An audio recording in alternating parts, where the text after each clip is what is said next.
Hello everybody and welcome back to A Taste of Donegal. So I was going to do the foraging today, however I have actually stumbled across a bit of an issue, and that is that the follow me does not work on this map, for me at least. So I was going to have a forage harvester and then a tractor and trailer alongside, following, with an offset.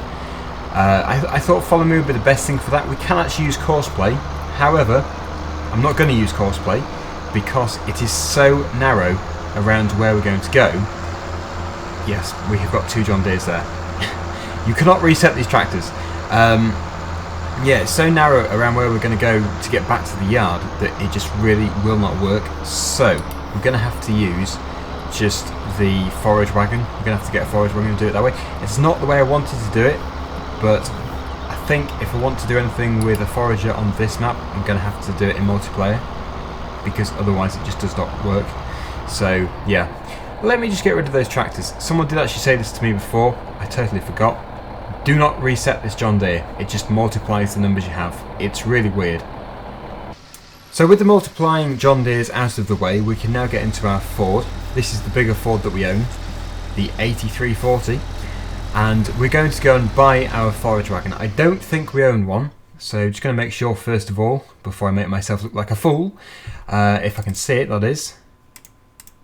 No, we don't own any at all. Now we could go for the Bergman or the Strawman, but I don't know, this one might be a bit too big. It's debatable, actually, but with the power requirement of 240 horsepower, that is actually quite a high requirement. So we'll go with the Bergman, we'll play it safe, and although it seems annoying doing it this way, it is actually cheaper in the long run because we don't have to rent any machinery. Renting that forage harvester is incredibly expensive. I was actually going to go with the Rostelmash because that's the cheapest, but even that is a lot of money, and because we're renting it, once we have used the Rostelmash for the time which we've rented it for, obviously that money is lost. So buying the machinery outright is the best way of doing it. So I'm actually pleased in a way that we're doing it this way, but obviously not quite as enjoyable when picking it up with just the loading wagon. It's much more fun doing it with a forage harvester. And I'll probably try and do this from in-cab mostly, because I know that a lot of you like it when I do it in-cab. I'm going to probably, well, I tend to do about 50-50 really, out of habit. 50% in-cab, 50% out, and I think even if I said I'll do more in-cab, I probably would still only do 50-50, just by accident. But here we go. Bergman. This is probably still on the limit for this tractor, because this isn't exactly a huge tractor, but it does seem quite powerful.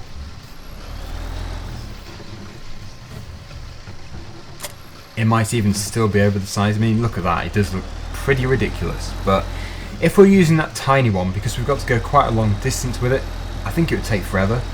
So I'll try my best with this, and if it doesn't work at all, we'll just swap the tractor.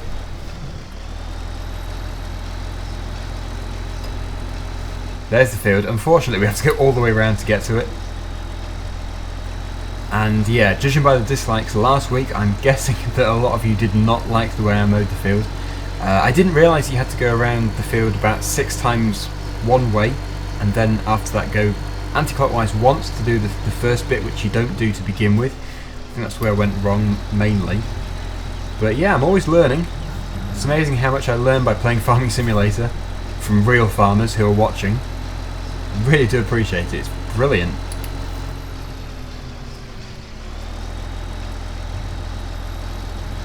But yeah, this tractor seems to be pulling it okay empty. Obviously it's going to be considerably heavier once it's fully loaded, but we're going to give it a go. Really want to try this.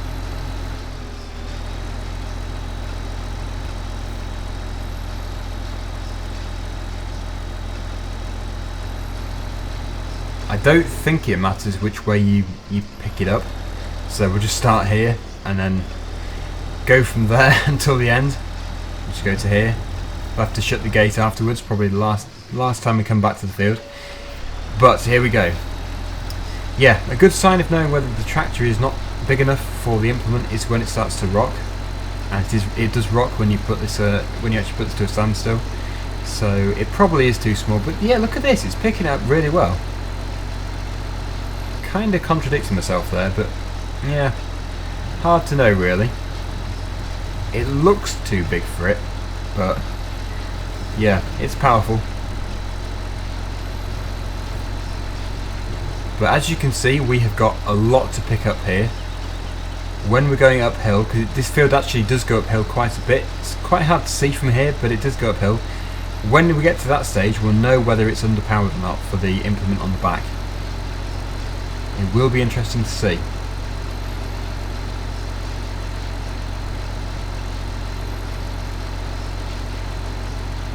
And although I'm changing the tractors on this map quite a bit, I might actually do this on Naves well, but I've seen on FSUK there is that 6200 series Massey Ferguson, which I really like the look of. So if I don't put it on this map, I'll probably try and get it onto Naveswell because it looks really good. And yeah, we have lost some speed here, but I don't want to speak too soon, but I think it can actually manage it. So we are safe. This tractor does have enough power for the Bergman loading wagon. Right, in cab again. We've done way too much out cab already. It's only 19% full. I really don't know how many loads this is going to take. Just going to keep going back and forth to the yard, and actually we need to move the JCB, which is in the way. It's in one of the silage pits. We should probably, I would love to get a buck rake for it, so we can put it on course play, have it going backwards and forwards, buck raking the heap, because that would look really good. Maybe tomorrow I'll do that. I'll search the mod sites today and see if I can find anything decent. But yeah, we're doing this at full speed. It might be a bit too fast for doing this, but it's allowing us to do 15 miles per hour.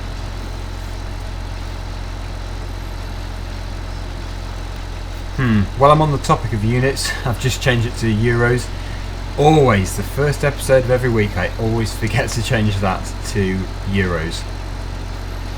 Maybe one week I will actually remember and will actually start the episode in euros rather than in Great British pounds, but we are in euros now at least. So it's quite funny when I read the comments, because someone obviously comments a few minutes into the video and they say, oh, you forgot to change the currency. And then someone else who's watched the video further through says, no he didn't, because it's obviously changed by then. So yeah, I really do need to keep on top of that, changing that currency to the right one. I always forget though. Pretty useless really. But we are 45% full, just waiting for it. It doesn't seem to be filling that quickly. I think there is a mod which allows you to fertilise the grassland, because in the base game of Farming Simulator you can't fertilise it at all, which is a real shame, because obviously you can fertilise grass in real life. Maybe they will add that into FS17. Be amazing if they do. But yeah, I think there is a mod for it in FS15. I should probably look for that as well. The thing which I don't really go for is the complexity of a mod. If it's too complex for a video, I don't tend to do it, because it just takes way too much setting up, and then 20 minutes have passed and the whole video is literally just me sat there setting up a mod. So I only really go for the standard mods, the fairly simple ones, and sometimes the simple ones are the best, because they just are, they work and they're good. For example, Follow Me, really good, simple but very good mod. This is where it struggles, just going around the corners. Otherwise, it's fine. I'm amazed about the amount of grass we're actually cramming into this loading wagon.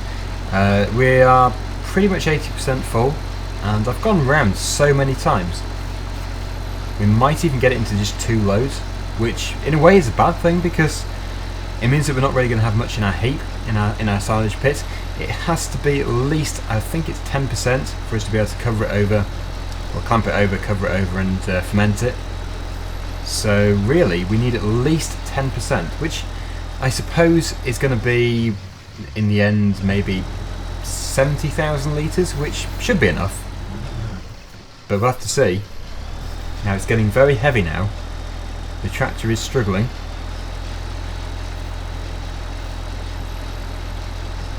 So I think really the answer to this is we need a bigger tractor to pull this. Really the Ford can only manage the smallest wagon you can get, but as we've got this one now, we might as well finish the job instead of messing about.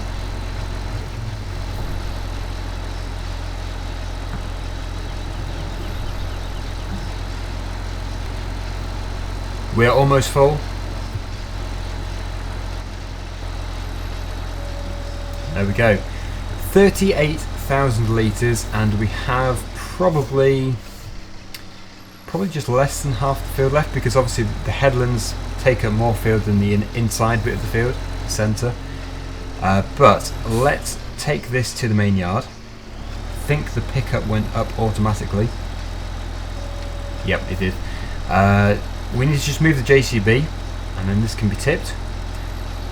And then hopefully, it'll probably be tomorrow, because I really do want to look for this buck rake, if there is one. And then hopefully we'll be able to actually clamp this and get it all covered over.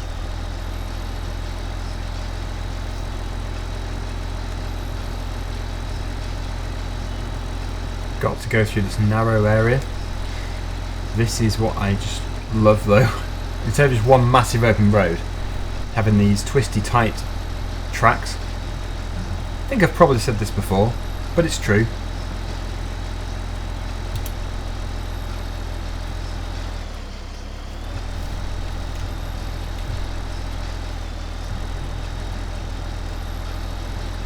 This tractor is struggling with the weight.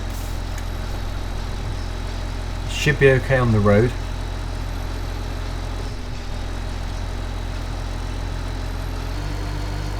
Another issue might be actually tipping this into the pit, because there isn't really much space in the yard to do this. We could have come in from the opposite direction actually, and I might do that next time. But I think really we should probably just reverse in from the road this first time, because otherwise we're going to be faffing about in the yard and it's going to take forever. And that's when it starts to rock. Yeah, next time I'm going to go the other way around, and then it'll be dead easy. And it's the furthest pit away. Pretty sure the JCB is still in there, so we're going to have to reverse that out. Yep, it is. So we'll just move that. But it should come in handy tomorrow.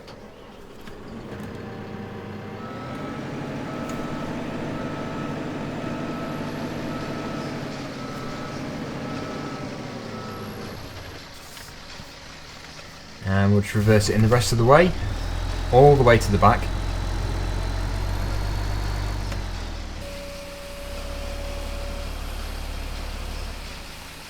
And I do apologise about the rocking, it does take away from the realism. To be honest, actually, the whole situation with me choosing this tractor to pull this Bergman was taking away from the realism, so I won't do that again. I just thought, really, that the horsepower was quite high, so technically it should have pulled it, but worth a go. Obviously not for the next field. Anyway, back to the field. We'll be able to hopefully fit the rest of it into this load, and that should be a good job done.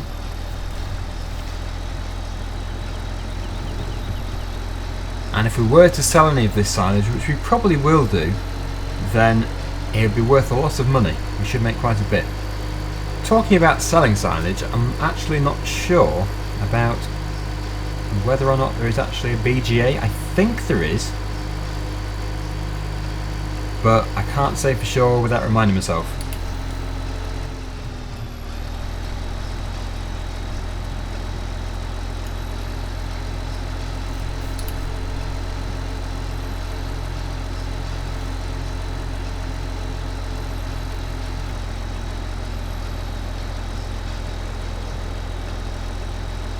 This time I'm going to go anti-clockwise around the field, because I think it'll make it much easier for the tractor. It's not as steep going, well, the way we're going to go, as it is going this way, the way we were going. So I think this will make it much easier. I hope. We'll have to see. But it's just not quite as steep a gradient to climb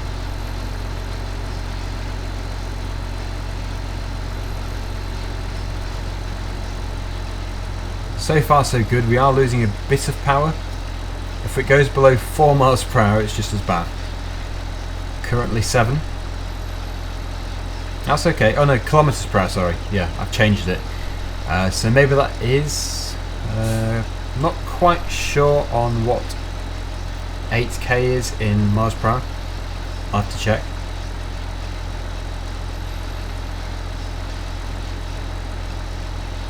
But yeah, I think that was better. It certainly wasn't struggling as much, and before it had a lot of wheel slip. So we'll continue to go around that way. So as this is literally just mowed grass, I think what we're going to do is tip pretty much all of it into the silage pit, except for a small amount, maybe a few thousand litres, because tomorrow I'm hoping to buy the sheep as well. I don't know how many sheep there actually are in Donegal, but we're still going to do them on this map. And of course their primary feed on here is just grass, so this is perfect. We've already done the work. We just need to buy them, and we do have enough money for a lot of them because they're not that expensive. Nothing like the cows. So we're coming to the end. We're definitely going to fit it all in. Only 47% full. I don't know what percent it's going to be, but probably around 75-ish probably. We'll have to see. But I'm going to try and pick up everything. There are a few bits here and there. I've already done that bottom corner, done the top corner. There are a few bits near the gateway. But yeah, I want to get it all. Don't want to miss anything because it looks a bit scruffy. And here we go. This is the final main swath. There's just a few bits here and there. I will pick all those up in a second. I've already been over to the gate and tried to get that one, but we need to actually shut the gate to be able to get it because it's mainly underneath it. But when I'm finished here, every single bit will have been picked up. That's all this top section. There's a bit of grass missed when we were actually mowing, but no cut grass is left. So yeah, we're going to have about, by the look of it, almost 26,500 litres. So if we leave about 6,000 litres in the forager just for tonight, then tomorrow we'll be able to give the sheep those 6,000 litres. I'm not sure if that's going to be enough actually. Might leave a bit more, just have to see. But that is us pretty much done. We're just going to get this bit here. We need to shut the gate first though. It's still going to be quite tricky to get that.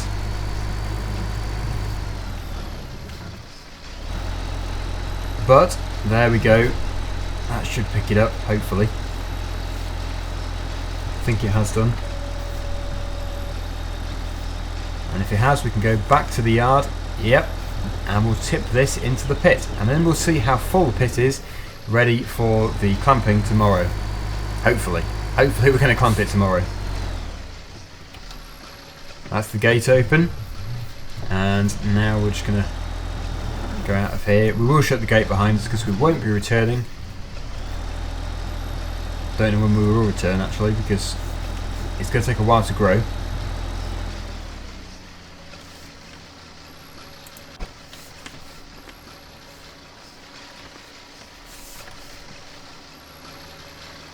Yep, if it wasn't for the rocking of the tractor, it would look like a really good setup.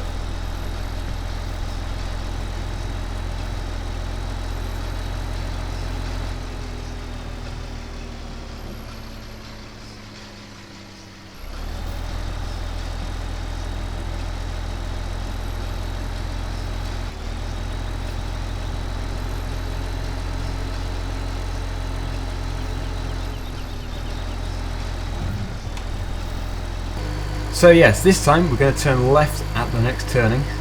It's quite easy to miss, I think this is it here. And then this will actually lead us around the main yard, and then we'll be able to pull into the main yard in a different direction. And then I should just be able to reverse straight back into the pit. Should be as simple as that. Which I think will be much easier than reversing all the way back from the road. I just have to remember where to go. Is it in here? No, it's the next one. I think if we go up here and then turn right,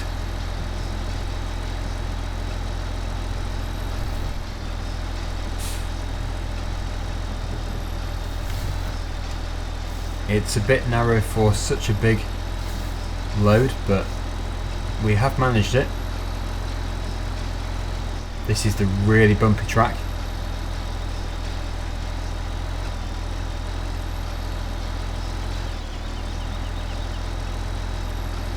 And then, yeah, if we just go straight down here, we should then just be able to reverse back. I actually put the pressure washer in the wrong place because it's got a collision on it and it makes it much harder. But at least we're facing the right way, which is more than what we were doing before.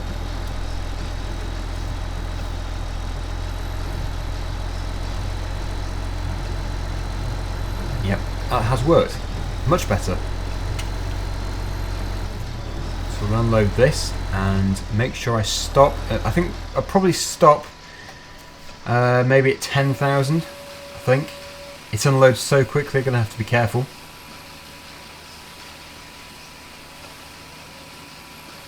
$13, $12, $11 and $10. Oh no, I went a bit over. Oh well, that's fine. They'll have enough there for a while.